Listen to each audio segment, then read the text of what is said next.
سامعین و ناظرین، انفیکشن کنٹرول سوسائٹی آپ کی بہتر صحت کے لیے، آپ کو معلومات بہم پہنچانے کے لیے اور آپ کو انفیکشن سے، بیماریوں سے دور رکھنے کے لیے مختلف مضامین کے سلسلے کو جاری رکھے ہوئے آج کل جو مضامین ہم آپ کے سامنے پیش کر رہے ہیں وہ حاملہ خواتین کے بارے میں ہیں، اور یہ ایک بہت ہی سینسیٹیو زمانہ ہوتا ہے خواتین کے لیے، بہت ہی خوشی کا زمانہ بھی ہوتا ہے، بہت ہی سینسیٹیو بھی ہوتا ہے، اور ان کے لیے ان کے جسم میں جو تبدیلیاں آ رہی ہوتی ہیں، ان کے جو احساسات میں جو تبدیلیاں آ رہی ہوتی ہیں، تو اس سے وہ جو بہت پریشان بھی ہوتی ہیں. تو اس کے لیے ان کے سب سے زیادہ جو توجہ کی ضرورت ہوتی ہے، ان کے شوہر کی توجہ، ان کے گھر میں رہنے والے بزرگ خواتین کی توجہ، چاہے وہ ماں ہوں یا ساس ہوں، ہر ایک کی توجہ کی ضرورت ہوتی ہے کہ ان کو بہت ہی پیار محبت سے رکھیں، ان کے آرام کا بھی خیال رکھیں، ان کو ٹائم دیں، ان کو اسپیس دیں، اور ان کو جو ہے سکون دیں، تاکہ آپ کے گھر میں ایک بہتر نسل پیدا ہو اور بہتر نسل کی پرورش ہو سکے، اچھے بچے پیدا ہوں. تو بعض دفعہ ایسا ہوتا ہے کہ حمل کے ابتدائی دنوں میں متلی اور قے بہت زیادہ آتی ہے، یعنی متلی محسوس ہوتی ہے، اُبکائیاں آتی ہیں، اور قے ہوتی ہے، وامٹنگ بہت زیادہ ہوتی ہے. تو حمل کے 20 ہفتے سے پہلے 50% خواتین کی عام شکایات ہیں، اور یہ خود بخود کنٹرول بھی ہو جاتی ہیں. بہت زیادہ قے ہونے کی صورت میں، یعنی کہ وامٹ ہونے کی صورت میں یہ ہو سکتا ہے کہ جسم میں پانی اور نمکیات کی کمی واقع ہو جائے اور اس سے وزن کم ہونے لگے، لیکن اس کا تناسب 1000 میں سے 1 ہے. اس کیفیت کے اسباب واضح نہیں ہیں. خیال ہے کہ کچھ حدود اور نفسیاتی عوامل اس کا سبب ہو سکتے ہیں. اکثر یہ ہوتا ہے کہ جیسے ماں یہ ذکر کرے گی کہ بھئی ہمارے ساتھ ایسا ہوا، ہمیں اتنی وامٹ ہوتی تھی، ہمیں یہ، تو بیٹی بھی یہی فیل کرے گی کہ اسے بھی وامٹ ہوتی. یہ نفسیاتی مسائل ہوتے ہیں کہ وہ اس چیز کو قبول کر لیتی ہے کہ ہمیشہ جب بھی پریگننسی ہوتی ہے وہ ہر ایک کو قے ہوتی ہے، الٹی ہوتی ہے، جی مت لاتا ہے. لیکن اگر ماں یہ کہی کہ نہیں مجھے تو کچھ بھی نہیں ہوا، اور میں تو بالکل، یا ساس ہی کہے یا محلے کے لوگ جیسے جن سے تعلق اس کا پیدا ہو رہا ہے یا دوست نے اس کی یہ کہیں کہ نہیں ایسا کچھ نہیں ہوتا ہے، تو آہستہ آہستہ حاملہ خاتون بھی یہ فیل کر رہی ہوتی ہے کہ نہیں اسے کچھ نہیں ہو رہا ہے. تو یہ ہیں کہ نفسیاتی مسائل جو عوامل ہوتے ہیں اس کا سبب ہو سکتے ہیں.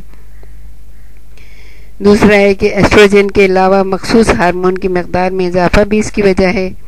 بیک وقت ایک سے زیادہ حمل، یا پھر یعنی کہ اگر 2 فیٹس 2 ہوں یا 4 ہوں تو اس سے بھی بہت زیادہ متلی اور الٹی کی شکایت ہو سکتی ہے. یا پھر رطوبت سے بھری ہوئی تھیلی خون میں ہارمون کی اضافی مقدار کا سبب بن جاتے ہیں.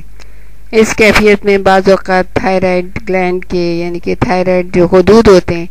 ان کے فیل کی خرابی کو بھی شامل پایا گیا ہے، اور یہ بھی متلی اور ابکائی اور وامٹ کی وجہ، یعنی قے کی وجہ ہو سکتی ہے. پہلی بار حمل کی صورت میں یا ان عورتوں کو بھی یہ شکایت ہو سکتی ہے جن کے حمل پہلے ضائع ہو چکے ہیں. ذاتی طور پر حمل کو قبول کرنا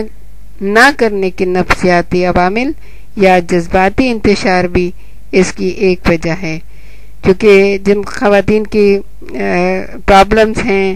میرج لائف میں پرابلمز ہیں، یا گھریلو پرابلم ہیں، یا جھگڑے لڑائیاں زیادہ ہیں، تو وہ بھی اس کی ایک وجہ ہے کہ ان کو بہت زیادہ وامٹ فیل ہو، یا ان کو بہت زیادہ متلی ہو، یا ان کی طبیعت بہت زیادہ خراب ہو. جن خواتین کو پہلے حمل کے دوران یہ عرض لاحق ہوا انہیں بعد میں ہر بار اس سے واسطہ پڑ سکتا ہے. یہ دیکھا گیا ہے کہ جن عورتوں کو یہ شکایت ہو وہ حمل کے دوران اور ولادت تک زیادہ صحت مند رہتی ہیں. پہلے یہ سمجھا جاتا تھا کہ حاملہ خواتین کی موت کا ایک سبب یہ مرض بھی ہے، لیکن بعد میں ثابت ہوا کہ اس کی وجہ، یعنی کہ اصل وجہ کیا ہے، جسم میں پانی اور نمکیات کی کمی ہوتی ہے. مڈ وائف کو یا ڈاکٹر کو یا جو بھی نرس وغیرہ ان کے ساتھ ہیں، ان کو جاننے کی کوشش کرنی چاہیے کہ ابکائی، متلی اور قے کی وجہ حمل ہے یا پیٹ کی خرابی ہے یا پیشاب کی نالی کا انفیکشن ہے۔ علامات اگر شدید ہوں تو تشخیص کی اہمیت بڑھ جاتی ہے، کیونکہ ایسی صورت میں کھانا پینا چھوٹ جاتا ہے، وزن کم ہو جاتا ہے اور خواتین یعنی حاملہ خاتون جو ہے وہ گھبراہٹ کا شکار ہو جاتی ہیں۔ یہ دیکھنا چاہیے کہ متلی کتنی بار ہو رہی ہے اور کم ہوتی ہے یا زیادہ ہوتی ہے۔ عورت کی جلد سخت اور خشک تو نہیں ہو گئی؟ اگر یرقان جیسی کیفیت بھی ہو تو اس سے جگر کی خرابی کا پتہ چل جاتا ہے، اور اس کے لیے ہم آپ سے ریکویسٹ کریں گے کہ انفیکشن کنٹرول سوسائٹی میں جو یرقان کے بارے میں ویڈیوز پڑی ہوئی ہیں ان کو دیکھیں، ان کو سنیں، تاکہ یہ پتہ چل سکے کہ یرقان میں کیفیت کیا ہوتی ہے اور جگر کی خرابی کا کیسے پتہ چلتا ہے۔ کم بلڈ پریشر ہے، اگر خشک زبان ہے اور تیز نفس سے بھی جسم میں پانی کی کمی کا اندازہ ہو سکتا ہے، یعنی اگر آپ دیکھیں بلڈ پریشر کم ہے یا حاملہ خاتون کی زبان خشک ہے یا ان کی نبض بہت زیادہ تیز ہے تو اس سے بھی آپ کو پتہ چل جائے گا کہ جسم میں پانی کی کمی ہے۔ اگر ماں کے منہ سے یعنی حاملہ خاتون کے منہ سے ایسیٹون کی مخصوص بو آئے تو یہ کیٹوسس کی علامت ہوتی ہے۔ جسم میں پانی کی کمی سے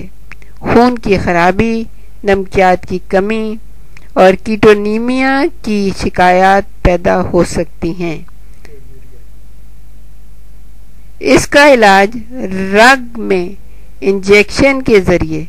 یا ڈرپ سے دوائیں اور ملٹی وائٹامنز وغیرہ دے کر کیا جا سکتا ہے،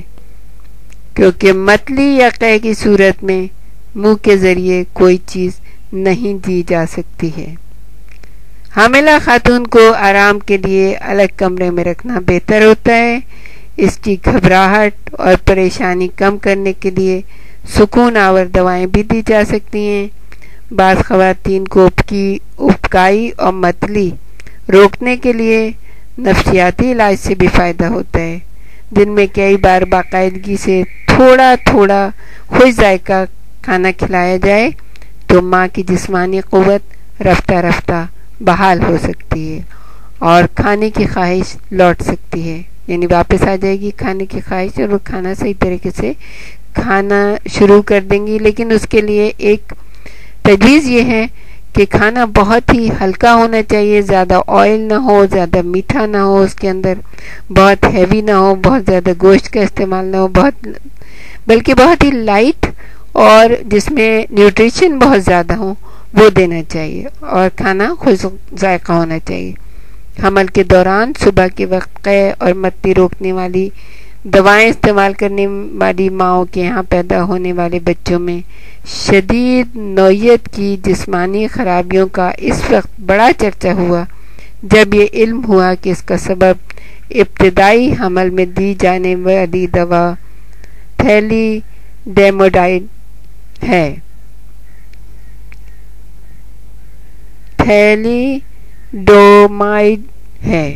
آج کل متلی اور قے کے علاج کے لیے اینٹی ہسٹامن کی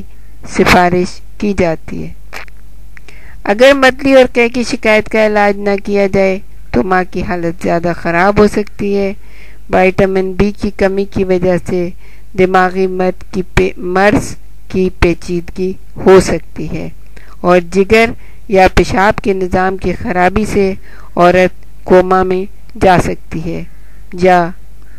مر بھی سکتی ہے۔ ایسی صورت میں اسقاط حمل سے عورت کی زندگی بچائی جا سکتی ہے۔